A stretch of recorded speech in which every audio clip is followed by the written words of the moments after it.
Hello and welcome to the Big Time Strength Podcast, featuring small school strength coaches making the big time where they're at.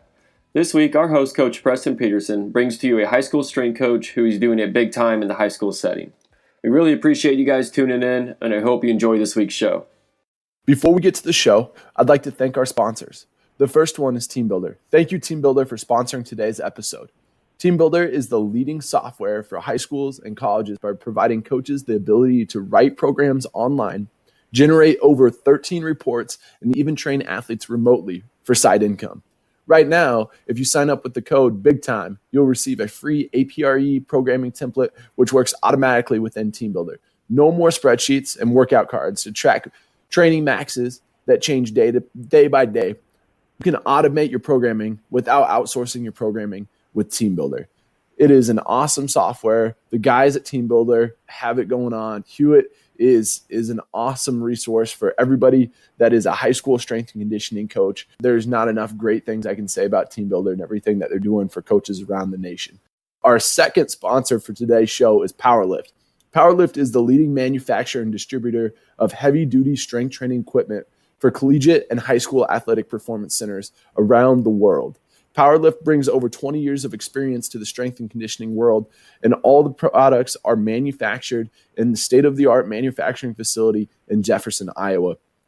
They are proud to support all coaches making it big time where they're at, and I cannot say enough great things about these two sponsors. PowerLift in general, from my college days to where I'm at now, PowerLift has been our rack. I'm telling you guys, there is not a more durable rack out there. If you go to Northwest Missouri State, you check out the racks there.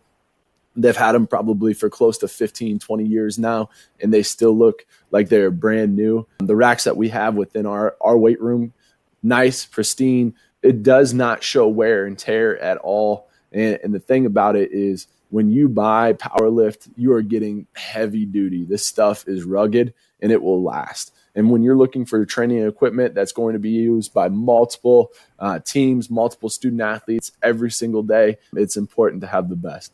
So thank you to our sponsors, TeamBuildr and PowerLift. Now let's get to our show. Hello and welcome to another episode of the Big Time Strength Podcast. Today, I want to welcome Coach William Fly. And Coach Fly, he's down in North Carolina at Charlotte-Mecklenburg High School. It's a pleasure to have him on. I've been following him for a while on social media. Great time to just learn from a guy that's got a lot of stuff going on for the state of North Carolina, and he's going to tell us a little bit more about what the NHS SCA is doing in North Carolina. They've got some free events that are going on, and he's trying to make sure everybody knows about those and has the opportunity to get to those. And I'm excited to pick his brain to learn more, to figure out what his background looks like and where he's at now, how he's getting stuff implemented, and some of the challenges along the way. Coach Fly, welcome to the show, first of all. And then second of all, what's your background? What's it look like, and what are you up to now? What's going on? I'm glad to be on the show. Like I was talking about earlier, just to be in the same breath as some of these coaches have been on here. It's very humbling. I'm glad to be a part of it. Just kind of a little bit about me. I was born in Suffolk, Virginia, which is kind of near Virginia Beach, the 757 area. Went to Kingsford High School in Suffolk. Played football for all 4 years. Made my way south to North Carolina, where I attended Greensboro College. Played all 4 years there. Got my undergraduate in physical education, and actually got my master's online through Concordia University-Irvine in master's in coaching and athletic administration. In terms of how I got my start in strength and conditioning, I actually started off as an elementary school PE teacher. I did that for almost 4 to 5 years. That was just the first job that I could find, and I just jumped on it. It was my chance to get it and start making real money. And at the time, I was coaching football and kind of started helping out in the weight room during the summer. That's kind of where it had gotten started. I always wanted to be in the weight room. growing up, I didn't really know that this was a real job, that someone could actually get paid money to be in the weight room all day. And so we started off in the summer doing summer programs, and then around August 2016, I got promoted to be the ninth grade strength coordinator at the ninth grade academy in Hamlet, North Carolina, where my job was just to simply make sure the ninth graders were ready to go to the senior high. And I did that for a year, and then opportunity came to come up to Huntersville, and do it on a much grander scale and be in charge of the whole shebang here at Charlotte-Mecklenburg High School. Coach, that's awesome, and I think it's cool to have somebody that's got an elementary school background in there also. And I tell you why, because one of the coolest things that we got to have when I was in college was a lab school on campus. And we get to work with the elementary school on campus with the kids directly. And it's cool to see the fundamental movements, right? No matter where you are in the world, how old you are, does not matter. There's these fundamental movement patterns. And to teach that at a level that's elementary, it takes a ton of coaching skill, and I love to see how people get that done. And I'm just guessing that sets you up for a very good foundation in the weight room. Well, it was I guess at the time I didn't know what I was doing. It was called Block Zero, but I mean, essentially it's what it is. You're introducing primary movements, what your foundation essentially, and we weren't your traditional elementary school PE program per se. We were essentially just turn it into a workout every day. You give them for 25 minutes a week, and maybe after they came in, you might have 19 minutes with them. And so we were doing things like just walking mechanics, how to skip, how to hop, how to leap, and then we honestly went into running mechanics and things like that. And it was very surprising, especially with the fifth graders that I had at the time, of what they weren't able to do. They didn't know how to skip, they didn't know how to hop or anything like that. And then when I started with those kindergartners, by the time I left, they were in fourth grade, and they were able to do all that stuff.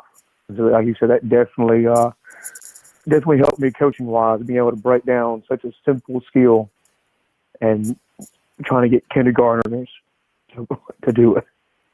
That is, and I don't know if coaches, I've heard other coaches say this. I actually, the person that I heard directly say it was Gary Schofield, and one of the things he talked about was, if you want to see a good coach, keep going lower, keep on going lower. See how good a coach has to be when the athlete is fresh, when they're new, when they don't know anything. Then try to coach. And I love that background that you got going on. So, Coach, one of the things that we do with this show is we try to figure out what it is that you're doing that just kind of separates you and gets your kids your culture and the way that you want it to go. And the weight room's kind of a special place for that, because I think it affects the school culture overall. What would you describe your guys' school culture, your weight room culture, your program's culture to be like? And how does that kind of play into what you're doing on a daily basis? In terms of our weight room culture, it's kind of surrounded by three phrases. The first one is pursue excellence. Whatever we're doing, whether we're doing a simple dynamic warm up, or whether it's doing a air squat, we're trying to do that the best way that we can. And the way our school is, we have almost 2,300 30-some kids in our school. And then I might see maybe 300 of them throughout the course of a week during our class periods. And everybody's excellence is going to look different. And I just want to make sure that they're pursuing their definition of excellence. The next piece is just create connection. Everybody's coming from widely variety types of lifestyles. You got some kids that are in our IB program where they're there for world language or culinary or automotive. We have some kids that are zoned to go to our school. And there's some kids that have a lot. There's some kids that don't have a lot. And so we want to create a connection that at least for those 90 minutes or for the year that you're enrolled, or hopefully multiple years you're enrolled in the class in our program, that you have a such connection with everybody in that class within our weight room. And then the last piece, I think that's kind of the most important, is just live. I just call it live true. And it kind of just goes to the effect of doing what's right even when you think nobody's watching. So if we're in the weight room, we got our team builder thing on the screen, our whiteboard piece. It says set 3 is 6 reps. Make sure you do 6 reps. You know, I may not be always watching, but do what's right even when you think nobody's watching. And that carries on outside of the weight room, whether you're in class or whether you're out in the community. Again, just making sure you're doing what's right. It could be something small, it could be something big. Just make sure you're doing what's right even when you think nobody's watching.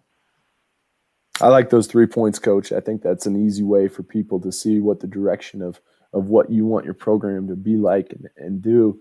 You mentioned during that you've got 300 students that are coming in per week. And when you have that many students coming through your doors, you have to be organized. You have to make sure that things are in their place and that people can move throughout the weight room and obviously deliver a program in a certain way. What are some of your favorite resources, tools, softwares, that type of stuff to optimize your training?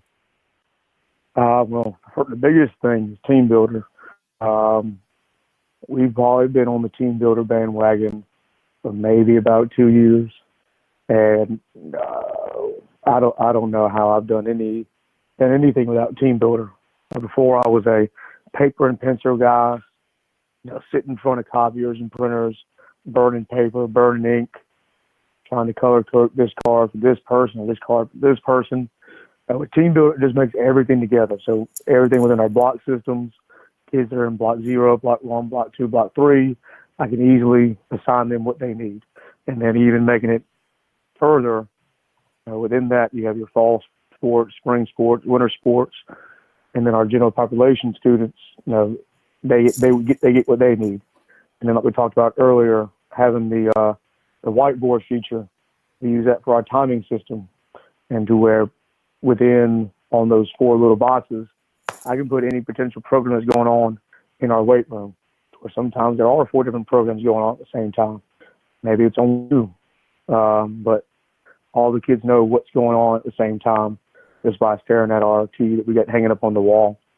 Aside from Team Builder, Google Drive makes we do everything on Google Drive, to where whether it's in terms of Google Forms that we use at the beginning of the year to collect information on our kids, simple stuff such as name, what sports they play, their goals for the year, what do they think it will take to accomplish those goals. We have a variety of questions that we ask them, and it just puts it all together in one place. And then using Google Slides for each individual day, we're doing session L or session T of our tier system. We'll make groups accordingly so everybody knows where they're supposed to go on that specific day. All I have to do is look at the screen. I'm so-and-so, I'm in rack 2. They go to rack 2, get their iPad, log in, get ready to go. And so I definitely think those 2 things, Team Builder and Google Drive, those definitely make my life tremendously easier. When you can utilize technology in general, it's pretty awesome. And to do it effectively, kids appreciate that, right? Time is very valuable within strength and conditioning, within our strength classes throughout the day. And I tell you what, when you can maximize that in any way possible, there are great outcomes for kids. One of the things you talked about was a block system or a level system that you're using with your athletes. Can you explain a little bit more of how you implement and what that looks like? Yeah. And so it's, tradition. It's all the stuff from Coach Ken, who happens to be in the Charlotte area with the Panthers. We'll do it based upon their training age. And now, I'm not sure how it might be in other school systems, but within ours, we have a lot of kids that happen to bounce around from school to school. And it could be for a variety of reasons, whether mom and dad got a new job, or mom and dad lost the job, or got moved from this house to this house. And so there's a lot of things going on at the same time when they move. And unfortunately, you don't know what kid XYZ is getting at the previous school they got. And so we'll essentially just do it off their training age with me. Now, they might have lifted and worked out and been a part of the program at another school in the district or maybe in another county. But in order to make sure that I know what he or she cannot do, we're going to make sure we're going to put them in our Block Zero program, which is, very basic stuff. It's like the same things we had to teach in elementary school. We'll start off with hand release push-ups, air squats, basic hip hinge sort of stuff. And then from there, it'll push up to Block 1, where we'll start using some of our dumbbell work, dumbbell bench press, go from an air squat to a goblet squat. And then Block 2, I'll go from a goblet squat to a front. And then Block 3 would be from a front to a back. And our kids, I don't really have certain indicators. You have to do X percent of your body weight or any certain numerical factors. It's just kind of more of a technical proficiency with me. Our kid, it's up to them how long they want to be in our Block Zero program. We do have some kids within our program that they really don't have a desire to use the barbell, and that's fine. And so I want to give them what they need. If they don't want to use barbell movements, we'll get them strong and fast and flexible, doing everything without the barbell. Now, you have obviously some kids that are all about using the barbell, and so they dictate how fast they go. So the sooner they can show me they can handle the first set of movements in our Block Zero program, then they'll be assigned Block 1, and then obviously from Block 1 to Block 2. And so we really kind of put it in their hands, have them be accountable for their progression. And based upon certain safety aspects, we might have some kids that they'll never back squat, and that's okay. And not everybody has to back squat. Again, I want to give each individual student, each individual athlete what they need, not what I want them to do, not what they want to do, but what their body needs at that particular moment in time. And that's kind of essentially the nuts and bolts of how we do our block system here. And we're honestly getting to the point now where we do have some kids that are ready for the next step. And so we'll have to progress them even further, because obviously they're showing an interest to want to do some of the more technical things. They've shown an interest in maybe some snatches, clean and jerks and stuff like that. And so we'll individually program those students to kind of set them up in the path to learn those movements as they go. Coach, that's great stuff. I like anytime you can give the student athlete some ownership within their program. I think that's a cool deal, because when you get buy-in, because they're invested, it's a fun payoff. And what I want to know a little bit more about is, like you're doing these level systems, right? And you've got Block 0, Block 2, all the way up to Block 3, and you say maybe moving on now. What are some of the programming methodologies that you've had some success with? So what does it look like from a Block 0 to a Block 3? Are the sets and reps somewhat similar? Intensities changing? What kind of changes from each block other than just movement? Well, the main way we set up any of our workouts is we're using our tier system and using the recommendations for sets and reps based upon that. And then once we get into Block 2, that's kind of where we get into focusing on, all right, is this person a fall sport person? Is this a person? Is it spring? Is he winter? Is he general population? And then from there, we'll kind of go into our APRE stuff. APRE is kind of been the easiest thing for us to use, being that I probably only see our kids 2 to 3 days a week, based upon whether it's an A day, whether it's a D day, and then, just like short weeks that we have this week. We have school today and tomorrow, and that's it. So these kids out for this week we only have one day to actually be in the weight room. And so APRE takes into account all that stuff, recovery, whether they've been sleeping or not, whether they're eating. And obviously with the help of Team Builder, it just automatically auto-regulates their maxes, bumps it up, bumps it down. And within our APRE system, we'll set it to where wherever they are within their season, we'll give them the appropriate APRE setting for where they are. For example, our winter folks, right there on APRE 8. Our spring athletes are on APRE 4. And just kind of seeing what they need at that particular time. And as we go up throughout the school year, it would obviously change based upon once our basketball or the rest of our winter athletes get into competition phase or championship season phase and so forth. That's great stuff, Coach. And once again, when you give student athletes that ability to auto-regulate, right? Like to choose within that range or within a certain weight, I think it once again says, hey, the ball's in your court. What do you need? What do you want to do to, how good do you want to be? And I think, I'm a similar system to you. And I would say that that's been one of the benefits for us is using that kind of the modified APRE system where we're going by kind of determined off of reps. It's just the weight doesn't really change, but the amount of reps is kind of like a descending order. And for us, that's been a game changer and something that I really like as a base way to know that your athletes are getting what they need at the right times. Yeah, and honestly, it's more efficient for us.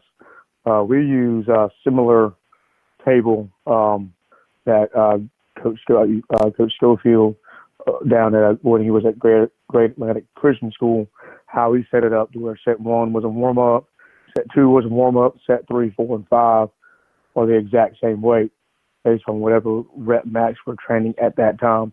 And so that obviously takes out a lot of moving to where, student so-and-so for set 3, 4, and 5, there's not much changing, at least in terms of the weight on the bar. So that way we're able to maximize the time that we have in the weight room and then getting from person to person within the racks. Yeah, I originally, and that's kind of the rabbit hole I went down.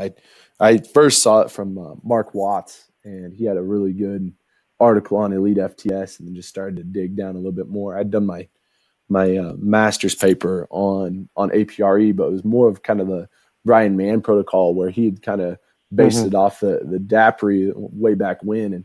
And I love both systems. I think just having both of those tools in your pocket are great options for you. And to be able to break it down in different ways for your athletes to understand and utilize is nice. It makes it pretty smooth. One of the things that I think about when you got a school your size and the amount of athletes that will come through in a week and having an A-B schedule and all that type of stuff, there's got to be some hurdles that you've had along the way, some things that you've had to overcome. Can you give us kind of a rundown of maybe what that hurdle was, how you overcame it, and where you're on to now? I will definitely have to go back to our very, very first year here. When I arrived, the position that I currently hold was traditionally held for the head football coach. And the head coach would just kind of do whatever he felt like doing at the moment. They would lift, but he might have had only 2 classes. So when I arrived, there were only 2 strength classes in the entire day. And those classes were only 4x4, meaning they were semesterally. So from August to January, whatever, you had one set of kids, and then you hit after exams, January 20-something to June, you had a whole other batch. Could have been some same kids, could have been some new kids. And so really with only 2 classes, we're only getting a hold of 90 kids. And of those 90 kids, maybe 10 of them were athletes.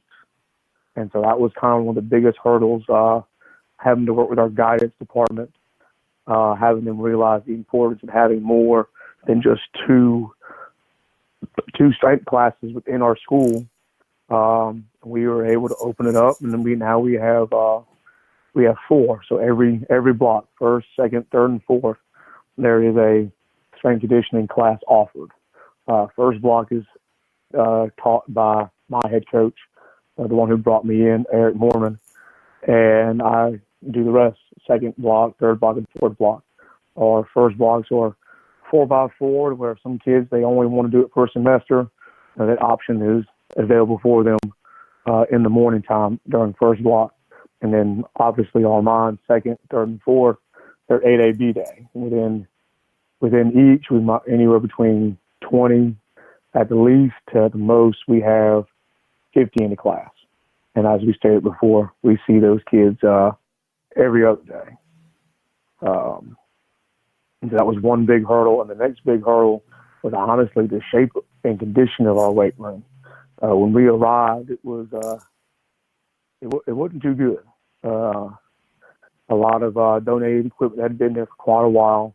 Unfortunately, some of the equipment had not been taken care of at all. Plates cracking, dumbbells cracking.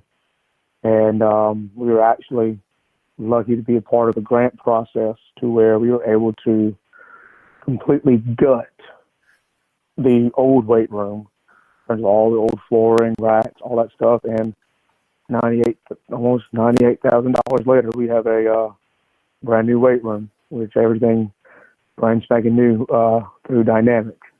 And so that was another big hurdle that we overcame to obviously give our kids what they need and what they deserve. Coach, can you speak into that just a little bit more? How you acquired additional funding for your program and what that looked like, and how you flipped that weight room. I know there's a ton of coaches around the nation that are in that process, would love to be in that process, or would just like to know more. It was definitely, it definitely started when we first arrived. I was very thankful to have my head coach. He was more the mouthpiece in terms of knowing how to talk the talk with certain administrators and the suits and ties that we have to deal with in our school districts. And it ended up being that our school district had a surplus amount of money, and they had dropped this money to the PE department within our school district. And they said, hey, you have this much money, go around and evaluate the need of certain high schools and see what you could use this money for. And so it ended up being to where if you had contacted prior about wanting new equipment, they essentially came and they evaluated your program. They brought in 2 people from their PE department, and they simply sat in a session, sat in a class, seeing what you did, what you weren't doing. And we were one of 15 high schools that were in this process. And through them coming, evaluating us, seeing what we do within our program, how our kids react, how our kids respond, we were one of 4 high schools that were selected to receive this grant money. And it was essentially, a simple fact. It was our kids were doing what they're asked to do. There were some schools that maybe were more, they needed it more than us. But they said, hey, this school over here, they're actually going to use this equipment, and they were going to actually put it to good use. And that was, we were very, very blessed to have been one of those 4. And it's definitely made a tremendous impact in how we do things at our school. And those kids that are still here that were a part of that process, they have ownership of the room because they feel like they're the reasons why it happened. And they take great pride and great care of all the stuff. And so that's kind of trickled down into our freshmen and our sophomores to where they don't know anything besides this brand new stuff. And so we always have our upperclassmen there reminding them of what it used to look like. And they always, they've done a great job of keeping everything how it needs to be for future kids coming into our program. And that's awesome. Passing the torch there. I like that. Coach, that sounds like you've turned a weight room around, you've turned a culture around, you've got a lot of things on the right path. And I just want to know from your perspective, how are you making the big time where you're at? What does that look like at your high school, working with the kids that you get to work with? How are you making it big time? It's kind of what we talked about earlier. My position is not a quote unquote strength conditioning position. Yes, I happen to be certified, and yes, this is kind of what I want to do when I grew up, and I really don't want to do anything else. But no, technically, I am still a PE teacher, and me making it big time here at North Meck, just trying to evolve this position into a full-time strength conditioning position to where, yes, I'm in charge of everything from 7:15 to 2:15, but I would love the opportunity to be able to help all those kids that aren't in our class. Like I said, we have 2,300 some kids, and I only get a hold of 300 of them. There are 2,000 kids that they're not involved in our program, and I want them involved in our program if they would like to be. And so maybe having the resources to be able to assist those that are not in the class in the after school or even before school capacity. That's kind of definitely where I would like to see this position turn into 4 or 5 years down the road, as long as they don't get mad at me and get rid of me. I like that. That's a huge goal, and I love to set those goals out there and work for them. And I think, the cool thing that I see with you is the positivity, the encouragement, the different things that you've got going on that I see within social media, and I'm going to have you talk about that. But just being able to want kids, but also have the availability to have kids come in before and after school, hopefully to serve those 2,000 other students, I'm sure will happen, because when you get things rolling that way, kids just gravitate towards something where they can work hard and then see results. Yeah, that's a lot of fun, obviously for the student athlete and for the coach. Yeah, and I want to continue to be a resource to anybody within our school. Right now, our biggest ploy in terms of getting our athletes trained is having them in the class. And actually, it's a good problem to have. We have a lot of kids that they have so many kids wanting to get into class that they have a certain number they cap it at. And unfortunately, there's been times this year where we have reached that cap to where we don't have any more room according to the number they set via the roster. But what you were talking about with our social media, I just believe in meeting our kids where they're at. I mean, our kids are Twitter junkies, Instagram junkies. So we try to do anything and everything social media-wise to blow up their success. So when we're doing any sort of testing, whether we're doing vertical jump testing or we're doing a back squat max or a bench press max, whatever it may be, we'll just blow up the top 8 or the top 4, or we'll break it down even smaller. Here are the top 4 front squat numbers for our females. So there's the top 4 numbers for our males in back squat. And we'll even just tag them in it to where they have permission. We'll tag their Instagram or Twitter profile to where everybody sees that, oh, that person did this. That person did that. And then within Instagram stories, they'll sit there and screenshot it, share it to their story. They'll put it on their Twitter or they'll put it on their Instagram.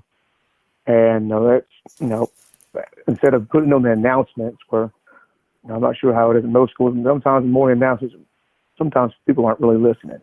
But kids are always on their phones, unfortunately. And so that immediate gratification we can get on Instagram and Twitter. And then we use Facebook really for more of our parents. Now, we might have some kids that are Facebook people, but it's kind of people like you and me. We're still on Facebook, and we'll do the exact same things will blow up their success on Facebook, and it's kind of created some positive conversation with some parents that maybe had a preconceived notion about what strength conditioning is, what it is, what it isn't. And we've been able to kind of change the stereotype a little bit about what is done within our strength program. And then the last thing, kind of one of the newest things that we started doing this school year is we'll do lifters of the month. And we'll do a male and we'll do a female. And it's not athletic specific. It's honestly the two people that exemplify those three things that we talked about way in the beginning of our conversation. Pursue excellence, create connection, and live true. What two kids do we think exhibit those things? And we have a great CTE teacher department that kind of help make graphics, things that look very nice on social media. And again, we'll put it up, lift of the month, so-and-so, ask them their favorite lift, their favorite actor, athlete, whoever, and then favorite quote. And those things will end up in the school yearbook, hopefully at the end of the year. And so that's going to be in the yearbook forever. They can look back, school year 1920, so-and-so was lifter of the month for October. So-and-so was lifter of the month for February. And to where it's almost a badge of honor. And the kids get geeked out when they see it, and they want the images sent to them so that they can blow it up on their social media. And so that's kind of what we do on social media. It's kind of different than what most people do, but it works for us, and our kids eat it up. That's great stuff, Coach. I think that's people that are utilizing that well for their kids. It's pretty cool. Pretty cool that, when you get to see your peers on Instagram or Twitter or whatever you're using, and they can kind of applaud them for what they're doing. They see other people work hard. They know that could be them. That's just another angle, man. And any way that you can connect and motivate and do those things, that's awesome. That's great stuff. So I think you're on something with that, and definitely I think it's, when I see it, I'm just like, oh man, that's some cool stuff. So awesome, Coach. Hey, Coach, we're moving into the last little segment here where we'll go through finisher questions and then give you the opportunity to tell people how to get in contact with you, some of the things that you guys got going on down in North Carolina with the NHS SCA. So if you're ready, you ready for these finisher questions? Absolutely. Let's jump on it. Awesome. All right, Coach, what is your favorite book? It would have to be one of the books that our athletic director gave us. Might have been a year or two ago. It was the Energy Bus by John Gordon, and it came in right during, we talked about one of those hurdles we had to overcome, where there were some folks that wanted to get on the bus and didn't want to get on the bus, and one of the biggest things is no energy vampires allowed. So there were some folks that maybe were not seeing eye to eye what we're trying to do. And so, well, that is fine. We'll catch you on the way back. I love that. Energy Bus, John Gordon's writing in general, not to say that it's simple or anything like that, because they're profound thoughts, but just an easy way to digest, what he's trying to say, get the point across well, and be able to apply it. So those, the Energy Bus, I think it's 10 Rules for the Ride of Your Life. I do think that's an impactful book for people. There is no doubt that it changed my perspective on things. So that's cool. How about a person that's influenced you the most? And that could be just in life or within strength and conditioning. The first two that come to mind would probably have to be, aside from my parents, everything that they taught me, two who come to mind. They were my high school coaches, Cecil Phillips and John Allen Snyder. Cecil Phillips is down in Georgia at a high school, and then John Allen Snyder is up in Pennsylvania. They were kind of really the first people, like I said, aside from my parents, that instilled things in me about not giving up, fighting through hard times, and honestly, kind of where my love of the weight room came. Coach Snyder was my offensive line coach, and I was a freshman, and I wasn't very good. And I just got tired of getting my butt kicked. And I was like, well, how do I not get my butt kicked anymore? He said, well, come in this weight room. And so that's kind of where the bug was implanted. That's where the itch happened. So, yeah, definitely Cecil Phillips and John Allen Snyder.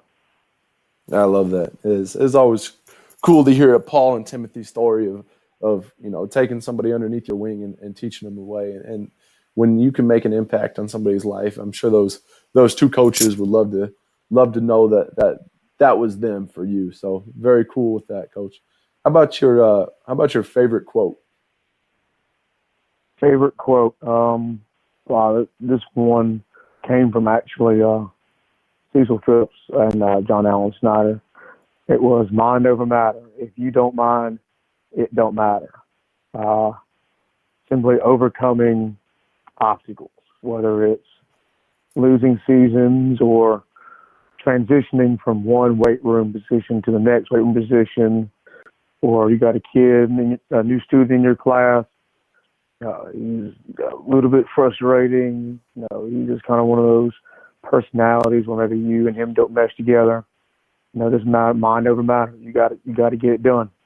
And the other one that kind of pops up in my head is when we attended MonsterCon at Play with Coach Schofield and a bunch of other coaches. It was basically what a monster, MONSTAH, means. It's just inspiring awe by doing things that others said you couldn't do. And so that's kind of what we kind of live by in the weight room. We might have some people that may not jump off the roster. They might not jump off a newspaper highlight, a newspaper clip. But through our strength conditioning program, we want to be monsters. We want to prove all those people wrong, and show them that we're monsters. I like that. That's great stuff. I can take anybody anywhere at that point. Good to great or great to even better. So I think that's good stuff, Coach. How about a shout out for another coach? Who's a small coach who's killing it and deserves just a shout out to say, yeah, they're making the big time where they're at? The first person comes to mind. He's actually not at a small school. He's at one of our bigger schools within the county. They actually have a lot more kids than we do, but his name is Brian Boston. He's at a school called RGK High School in Charlotte, North Carolina. He's got a very unique position to where hopefully the way his position is set up will set the standard for how all strength conditioning positions within our school system will look like. So he's one that definitely deserves a shout out. And the other one we had mentioned earlier was J.T. Thomas. He's down in Florida at DeLand High School. He does a great job down there. Anything fundraising or how to get money for your program, this man knows how to do it. Whether it's selling peanut butter jelly sandwiches he makes on his own, whether it's talking to person so and so, knowing how to talk the talk. He's definitely a guy that does a great job down there. That's awesome, Coach. I have to get those on the list of people to reach out to. And one of the things that I always like the opportunity, especially when I'm listening to other podcasts, is when people give out their contact information and make themselves available to answer questions or to dive deeper on stuff. And I just give you a time right now to say, hey, this is my contact stuff, but then also give a little shout out for the North Carolina NHS SCA events that are coming up. Oh, yes. Like I said, I'm on Twitter and Instagram. Anybody listening to this, you're more than welcome to direct message me. My personal Twitter is FLYCOACH _68. That's my personal Twitter. And then If you want to see what we're doing within our weight program, we also have a Twitter for that. That is NMVikingS_C. That is the Twitter handle for our Twitter account. And then obviously we do have Instagram.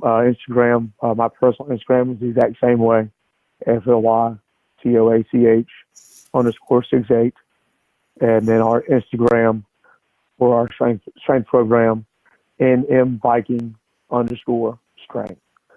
And then my email is FLYBOACH68@gmail.com. I respond better to my personal email than I do my school email.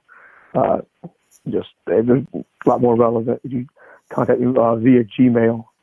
And kind of want to quick plug what we got going on in North Carolina. There's some big things happening within our state. Starting out 2020, we are having 4 free family days. Family days, and it's just maybe another word for a clinic, but these are free of charge. All you got to do is just find your way there. So we have 4 of them going on. We have 2 in the month of January. January 11th at Red Springs High School in Red Springs, North Carolina. Coach Kevin Kaga is having the North Carolina Sand Hills District Family Day.